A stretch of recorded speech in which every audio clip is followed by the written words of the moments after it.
Nove de Av, Tisha B'Av, o dia de maior dor, tristeza e lamento, indiscutivelmente, sobre o qual não repousa nenhuma dúvida de todo o calendário judaico. Eu estive aqui um pouco antes do Shabat, gravando um vídeo para vocês, esse mesmo vídeo, essa mesma mensagem, mas no caminho para casa eu perdi meu telefone e agora eu entendi por quê. Porque isso me obrigou a retornar aqui hoje pela manhã para poder fazer essas imagens para vocês e para poder transmitir a minha mensagem neste cenário, no cenário que marca esse dia de intensa dor e lamento do povo judeu. Por quê? 422 anos antes da Era Comum, Nabucodonosor invade a cidade velha de Jerusalém e destrói o primeiro Beit HaMikdash. O Império Babilônio assassinaria 100 mil judeus e milhões seriam conduzidos ao exílio, especialmente no interior do extenso Império Babilônico. Menos de 500 anos depois, em 70 da Era Comum, Tito, o imperador de Roma, avança sobre as muralhas da cidade velha de Jerusalém em 17 de Tamuz e hoje, Tisha B'Av, na verdade foi no Shabat, mas nós estamos celebrando no dia de hoje, destrói o Beit HaMikdash. Mais de 1 milhão de judeus é morto, não só no momento da destruição do Beit HaMikdash, mas nos 7 anos que antecederam de toda a revolta do povo judeu contra a ocupação romana na Judéia. Mas depois que o Beit HaMikdash foi destruído, a resistência não cessou. Tanto é assim que nós vamos registrar em 133 da Era Comum a revolta de Bar Kova, onde em Beitar, uma localidade muito próxima aqui, quase 1 milhão de judeus também seria assassinado como parte da resistência judaica. O resultado da ocupação romana e da destruição do segundo Beit HaMikdash é a transformação não apenas desse que é o coração do mundo, numa região pagã, mas de toda a cidade velha de Jerusalém. Como os romanos diziam, a Hélia Capitolina e o tirano, o governante Turnus Rufus proíbe a entrada dos judeus, não apenas para vir rezar aqui, como fizeram os muçulmanos, de nos proibir de rezar aqui, mas de entrar. Foi proibido o acesso de qualquer judeu à cidade velha de Jerusalém. Na época não era tão velha, mas enfim. Se fossem só esses 2 eventos trágicos da história do judaísmo, já seria suficiente para que o nosso povo transformasse essa data na data do luto nacional pela destruição do Beit HaMikdash. Mas os eventos que têm lugar na história do povo judeu estão muito longe de se limitarem a esses 2 grandes eventos. Eu poderia citar alguns apenas para ilustrar o significado dessa data. A expulsão dos judeus da Inglaterra em 1290, a expulsão dos judeus em 1492 da Espanha e depois de Portugal, que tem início justamente no dia 9 de Av. A Primeira Guerra Mundial, já no século XX, começa no 9 de Av. E nós sabemos que a Primeira Guerra Mundial teve continuidade com o segundo conflito. E esse sacou do mundo a vida de 6 milhões de judeus. A solução final, anunciada por Himmler, que sua memória seja apagada, foi aprovada no dia 2 de agosto de 1941, que era um Tisha B'Av. O início da deportação dos judeus do gueto de Varsóvia em direção ao campo de Treblinka foi no dia 23 de julho de 1942, o 9 de Av. Como eu disse, são muitos eventos, todas tragédias pesadas. E a título de mera retórica eu me obrigo a perguntar, coincidência ou não? É óbvio que não. E devido à magnitude desses fatos e sobretudo das suas consequências, a maior de todas, o fato de que estamos até os dias de hoje no exílio, 2000 anos de exílio na diáspora, porque nós não reconstruímos a Jerusalém Porque nós não iniciamos a era messiânica com a revelação do Mashiach. Nós temos que refletir sobre isso, o que ocorreu. E a Torá nos diz o que ocorreu, ela nos ensina diversas parashiot, mas aqui, no livro de Devarim, que nós iniciamos nesse Shabat, nós temos a Parashá Shelach, que relata detalhadamente as razões pelas quais o povo judeu vem sendo punido com decretos dos céus, geração após geração, sempre no 9 de Av. Nosso povo estava, como nos narra a Torá, prontos para atravessar o Rio Jordão, prontos para iniciar a guerra de conquista pela terra de Canaã. E o que acontece? Os líderes das tribos de Israel pressionam Moshe Rabbeinu a enviar 12 espiões, a enviar uma missão de reconhecimento na terra de Canaã. O príncipe de cada tribo constituiria esse grupo de espiões. Eles permaneceram durante 40 dias na terra de Canaã, que já é um milagre, porque é impossível percorrer Israel em 40 dias a pé, mas eles o fizeram e regressaram, retornaram ao acampamento, a Clau Israel, no dia 8 de Av. O que aconteceu em seguida? Todos nós sabemos. 10 dos 12 espiões declaram que a terra de Canaã é habitada por povos poderosos. Portanto, Canaã é inconquistável. Eu imagino que quando essas palavras foram proferidas por 10 dos 12 espiões, com exceção, naturalmente, de Yoshua, Binu e Caleb, os céus devem ter tremido. Inconquistável? O Senhor dos Exércitos não tinha poder para conquistar a terra de Canaã e entregar, conforme a promessa feita a Abraão Avinu, essa terra ao nosso povo. O relato dos espiões, os Meraglim, provoca pânico no nosso povo. O nosso povo entra naquilo que nos dias de hoje nós conhecemos bem, a histeria coletiva. O nosso povo chora sem motivo. Muitos chegam a dizer que preferiam voltar ao Egito a ter que conquistar a terra de Canaã e ser dizimado aqui na nossa terra natal. É óbvio, como nos revela o Midrash, que Hashem vai ficar extremamente descontente dessas palavras, desse sentimento, dessa falta de emuná, da descrença do povo judeu nas promessas do Criador e, sobretudo, no seu poder infinito.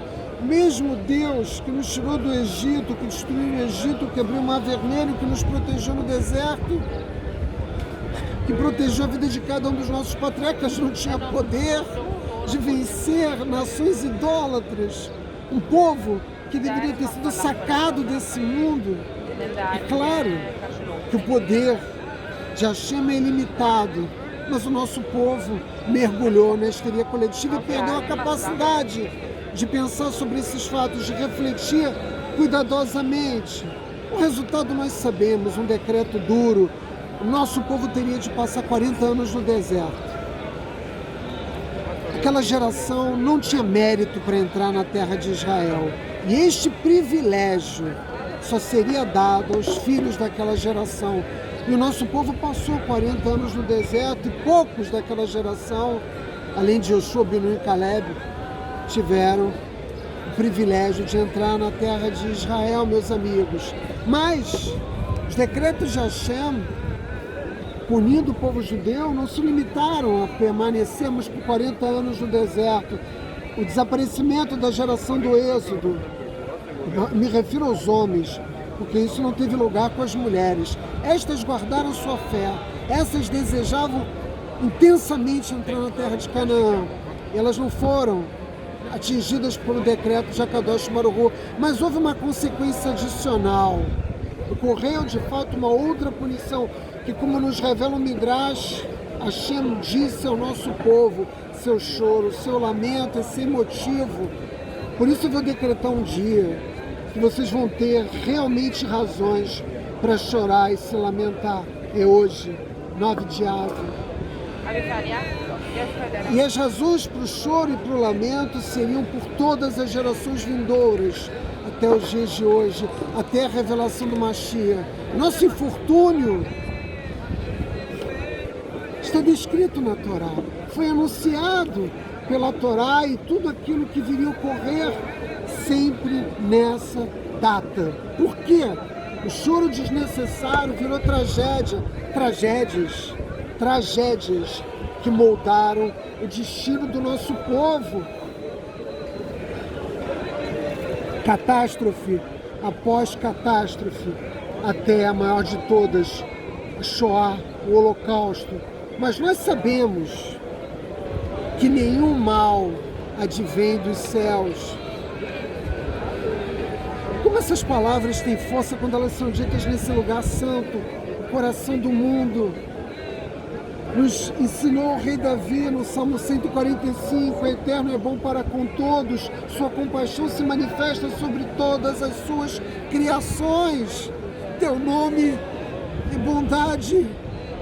Nós dizemos isso 3 vezes por dia, nas nossas orações na Midá, lembrando que tudo que vem dos céus é bom, mesmo termos tido de passar 2 séculos na escravidão nas terras do Egito.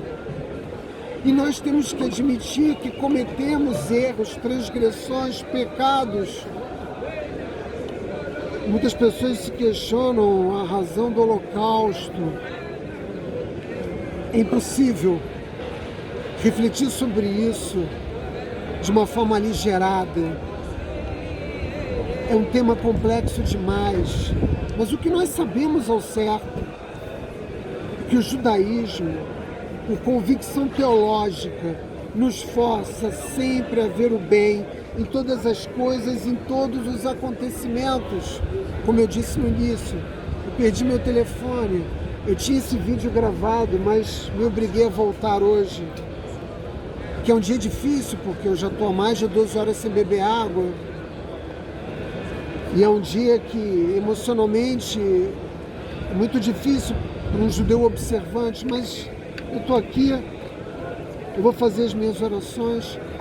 Eu quero abrir a vocês a oportunidade de fazer também as orações de vocês aqui no Cótel, de pedir ao Criador que nos envie o Mashiach, que dê início à era messiânica, que a revelação do Mashiach tenha lugar, que seja já, que vocês possam também ter a oportunidade de rezar pela recuperação dos seus entes queridos, embora esse não seja o nosso foco agora, por problemas financeiros ou todas as outras demandas que vocês tenham. Mas a minha mensagem não estaria completa se eu não dissesse a vocês que nós devemos encontrar mesmo nessa escuridão uma luz. E a luz, meus amigos, está aqui. Nessas imagens, a luz se expressa pela sobrevivência do povo judeu. A despeito de todas as adversidades, nós aguentamos firmes, nós resistimos através dos milênios. Por isso nosso povo é imortal, nós sobrevivemos e não apenas sobrevivemos, nós florescemos. Não só aqui no Cótel, mas em cada sinagoga do mundo, em cada Beit Midrash, onde os judeus se encontrem. Esse é um dia de reforçarmos a nossa emuná, de pedirmos ao Criador perdão pelos nossos pecados, de pedirmos ao Criador que restitua ao nosso povo Beit HaMikdash. E nós sobrevivemos, mas nós fizemos mais do que isso. Nós florescemos. Meus amigos, estão vendo ali a rampa? Hoje é um dia que todo judeu pode ir subir no monte do templo, apesar das resistências palestinas. Hoje o dia nos pertence e eu mesmo vou daqui a pouco visitar o mais santo dos santos, meus amigos. Nós sobrevivemos e florescemos e ensinamos e continuamos a ensinar ao mundo através do exemplo que o Eterno é um, que Deus é único.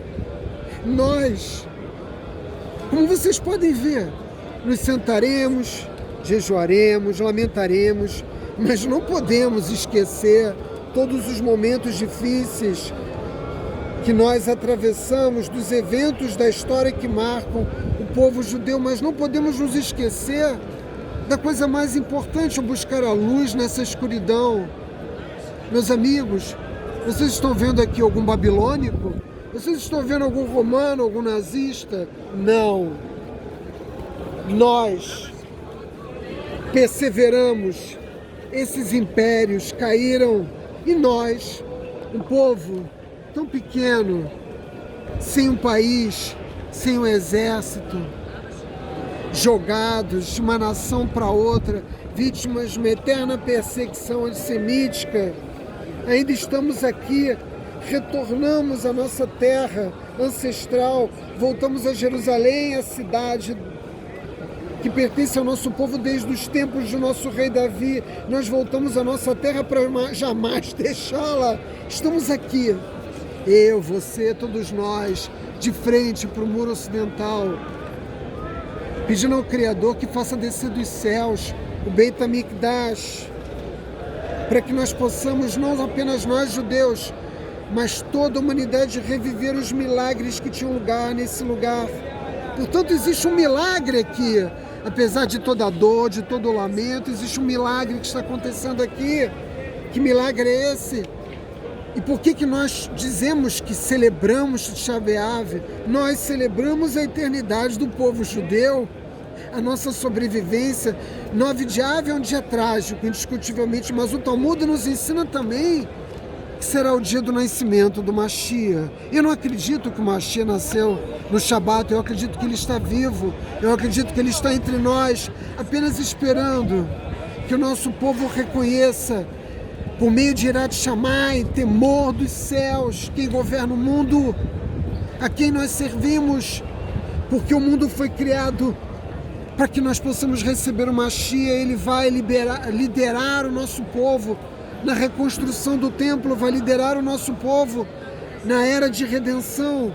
E nesse dia, 9 de Av, nos ensina também o Talmud, no dia 9 de Av, que este será o dia mais feliz, mais auspicioso de todo o calendário judaico. Imaginem vocês o dia que o templo descer dos céus, o Mashiach estiver conosco e a era messiânica tiver finalmente tido início. Quanta alegria a humanidade toda vai viver. Nós celebramos esse Shabat com alegria, porque nós não podemos celebrar o Shabat de outra forma, porque o Shabat é o dia mais sagrado do judaísmo, mais do que Yom Kippur, mais do que Tisha B'Av, porque ele é um momento em que nós já vivemos a redenção, a era messiânica.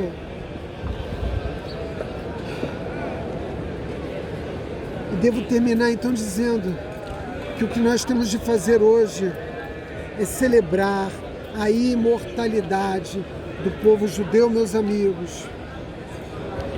Shavuot Tov para todos vocês.